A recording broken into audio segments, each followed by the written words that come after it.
Guys, ito yung mga panahon na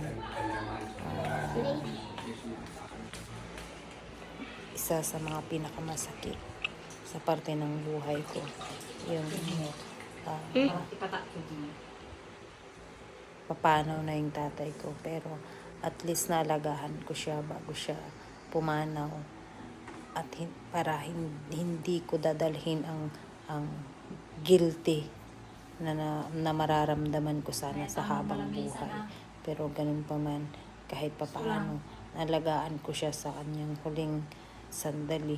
At bilang anak, pinakamasakit yung makikita mo yung magulang mo na lumalaban pero hindi na talaga kaya. Malakas pa yung loob niya yan. Guys, ito ang unang upload ko sa YouTube dahil hanggang ngayon naalala ko pa rin si tatay ko. Ako minsan umiiyak ako pag naalala ko siya.